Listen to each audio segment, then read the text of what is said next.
Hello, good morning student. मैं श्याम कुमार अपने YouTube channel topper science classes 1.0 पर एक वीडियो देने जा रहा हूं जो 12 क्लास के लिए अति उपयोगी है। अतः आप सभी हमारे चैनल को लाइक, सब्सक्राइब और अधिक से अधिक शेयर करें, जिससे अधिक से अधिक छात्र इसे देखकर लाभान्वित हो सके। हम आज गोलीय दर्पण के लिए वस्तु दूरी, प्रतिबिंब दूरी और फोकस दूरी के बीच संबंध स्थापित करेंगे, जिसको कि हम लोग 1/f बराबर 1/v प्लस 1/u भी कहते हैं। अब इसको भी पूछने का तरीका अलग अलग होता है। कभी कहता है कि गोलीय दर्पण के लिए दिखावें कि 1/f बराबर 1/v प्लस 1/u, या ऐसा भी कभी कहता है कि गोलीय दर्पण के लिए वस्तु दूरी, प्रतिबिंब दूरी और फोकस दूरी के बीच संबंध स्थापित करें। तो जिस किसी भी ढंग का रहेगा, इस पर न्यूमेरिकल भी आधारित होता है। तो ये हो गया क्वेश्चन एक तरह से। और इसके सत्यापन के लिए हम लोग क्या करेंगे, एक गोलीय दर्पण लेंगे। वह कनकेव भी हो सकता है और कन्वेक्स भी होगा। कन्वेक्स में उत्तल गोलीय दर्पण का इमेज, फोटो फिर वही उतना सुंदर नहीं बनता है, इसलिए हम लोग अवतल गोलीय दर्पण लेते हैं। तो अवतल गोलीय दर्पण XY ले लिए, इसके सेंटर पर एक पॉइंट लेंगे जिसको कि हम लोग पोल कहेंगे, और ये जिस गोलीय खोल का बना होता है उसके सेंटर को हम लोग सेंटर ऑफ कर्वेचर, वक्रता केंद्र कहते हैं, और उसको हम लोग C से डिनोट करते हैं। वक्रता केंद्र और फोकस को मिला देते हैं, जो प्रिंसिपल एक्सिस कहलाता है।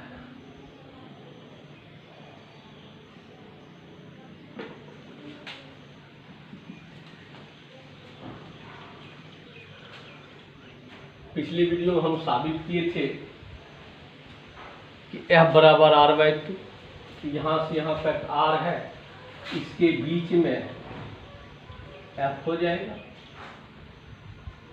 इसके लिए हम लोग अब एक ऑब्जेक्ट लेते हैं जो सामान्यतः वक्रता केंद्र के बाहर लेते हैं।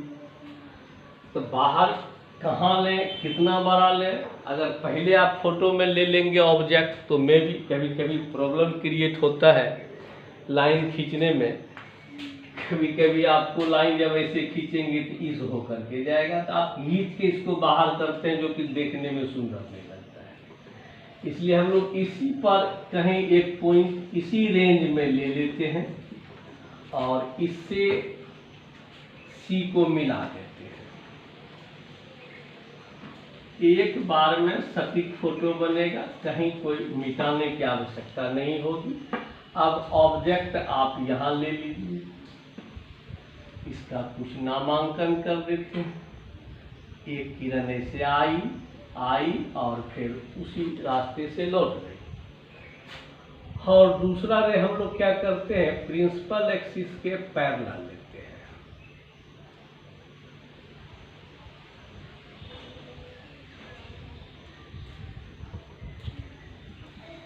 और ये रे जो है फोकस होकर के जाएगी, क्योंकि प्रधान अक्ष के समांतर आपतित किरण परावर्तन के बाद फोकस होकर के गुजरती है। इसको आप कुछ नाम दे दें, और ये दोनों परावर्तित किरण एक दूसरे को जहाँ काटती है वो आपका इमेज होता है। यहाँ से यहाँ लंब डाल देंगे।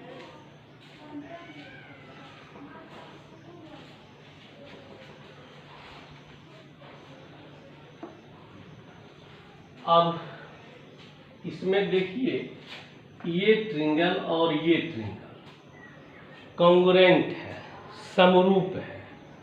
कारण ये एंगल जो होगा इसके बराबर होगा सम्मुख कोण से, और ये एंगल 90 डिग्री होगा। तो दो ट्रिंगल में दो एंगल बराबर हो गया तो ये दोनों ट्रिंगल समरूप होंगे, कॉन्ग्रुएंट होंगे। इसके लिए हम लोग एक चीज यहाँ लिख देते हैं,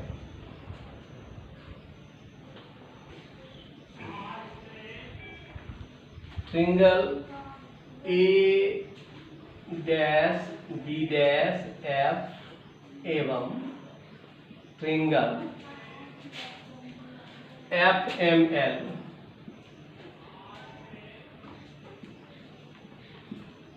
समरूप है। तो समरूप है तो हम ऐसा जानते हैं कि उसका संगत भुजा का अनुपात बराबर होता है। इसमें अगर हम ए डैश बी डैश लें तो इसमें हो जाएगा परपेंडिकुलर वाला भुजा एम है, तो ए डैश बी डैश बटे एम एल। अब आप दूसरी भुजा ये भी ले सकते हैं या नहीं तो ये भी ले सकते हैं, लेकिन ये हम लोग नहीं लेंगे क्योंकि हमको यू भी और एफ के बीच संबंध बतलाना है जो कि पोल से ये दूरी होती है। हम तिरछी दूरी लेकर के क्या करेंगे, तो इसमें हो जाएगा ए डैश एफ और उसमें हो जाएगा एफ एल या एल एफ। इक्वेशन फर्स्ट मानते हैं। अब फिर इस ट्रिंगल और इस ट्रिंगल को गौर से देखिए, सेम बात होगा। ये सम्मुख कोण से बराबर होंगे, ये 90 डिग्री होंगे, अगला एंगल अपने बराबर हो जाएगा। हम लिख सकते हैं पुनः त्रिभुज ए डैश बी डैश सी एवं त्रिभुज ए बी सी समरूप है।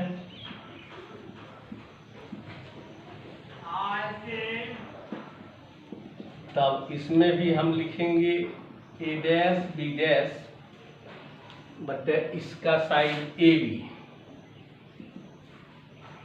जैसे उधर किए थे परपेंडिकुलर वाला साइड का रेशियो बराबर कर दिए तो ये बराबर ये हो जाएगा, तो उसको बोलेंगे ए डैश सी अब बटे ए सी। तो from equation first and second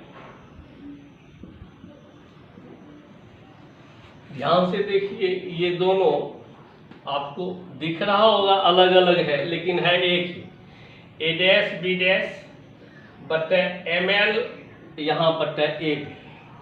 ध्यान से देखिए फोटो को, एम एल और ए बी बराबर है क्योंकि ये दोनों पैरेलल है।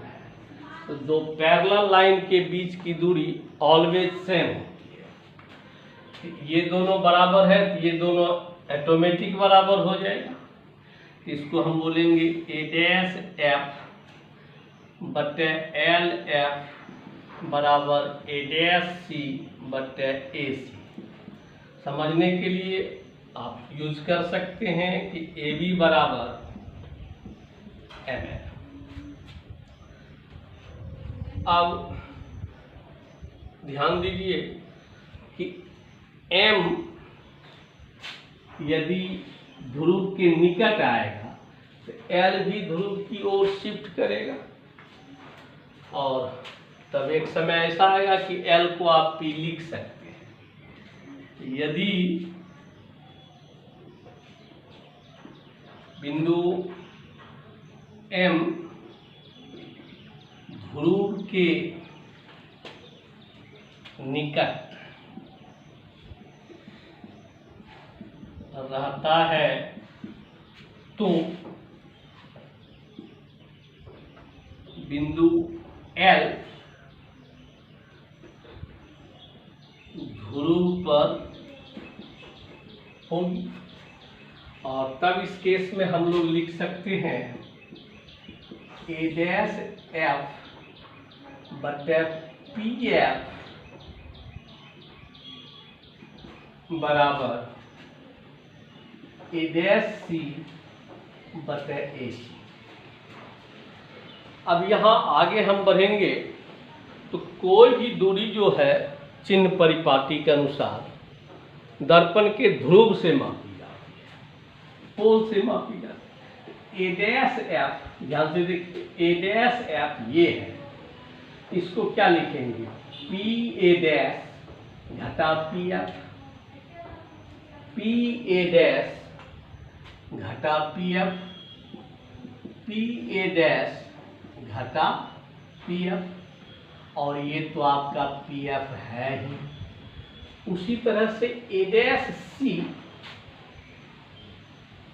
तो लिखेंगे P C minus P A dash, P C minus P A dash, और ए सी को लिखेंगे पी ए घटा पी सी। अब सबका मान पुट करते हैं। P पोल से A डैश प्रतिबिंब के बीच की दूरी को भी कहते हैं, लेकिन इस साइड की दूरी है तो ये माइनस हो जाएगा। फिर PF फोकस दूरी है, इसी साइड है, माइनस भी माइनस एफ हो जाएगा, और ये भी माइनस एफ हो जाएगा। PC R radius of curvature को 2F लिखेंगे, क्योंकि हमको फोकस दूरी के बीच संबंध निकालना है। और PA डैश इमेज दूरी है, इसलिए इसको हम माइनस भी लिखेंगे। PA ऑब्जेक्ट दूरी है तो U लिखेंगे, और PC फिर माइनस 2F। थोड़ा सा इसको सुधारते हैं, माइनस माइनस प्लस हो जाएगा तो F माइनस V बटे F इक्वल टू ये हो जाएगा V minus 2F minus U। अब इसको आप थोड़ा सुविधा अनुसार आ गया, इसको कोना कोनी गुना करते हैं, cross multiplication, VF minus 2F square equal to 2F square minus 2VF, इससे फिर इसको मल्टीप्लाई करेंगे माइनस UF और प्लस UV। ध्यान दो, ये और ये हट जाएगा या फिर कट जाएगा। इसको इस साइड ले आइए, इसको इस साइड ले आइए, तो माइनस है तो प्लस हो जाएगा। तो 2VF minus VF equal to UV, बस UV। ये तो कट ही गया, इसको इधर ले आए, UF।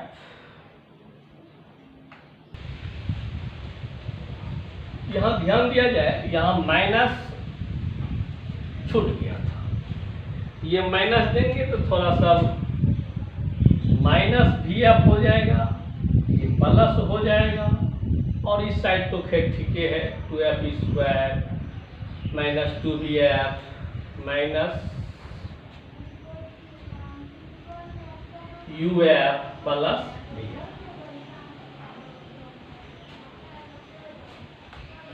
अब इसको इस साइड लाएंगे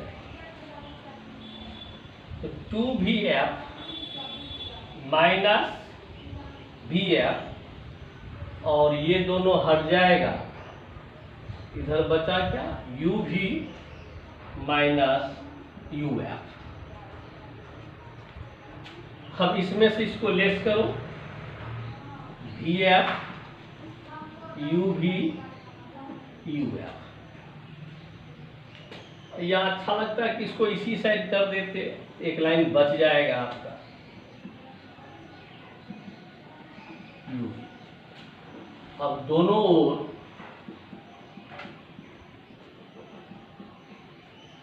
यू भी एफ से भाग देने पर यह है आपको we F U V F से भाग देंगे, plus U F U V F से भाग देंगे, और ये है यू वी एफ से भाग देंगे। वी एफ कटेगा 1/u प्लस यू एफ कटेगा 1/v बराबर यू भी कटेगा 1/f। इसी को आप उलट सकते हैं, 1/f बराबर 1/u प्लस 1/v। यही साबित करना था। फिर हम लोग अगले वीडियो में अब दूसरा कुछ देखेंगे। आज भर इतना ही, धन्यवाद।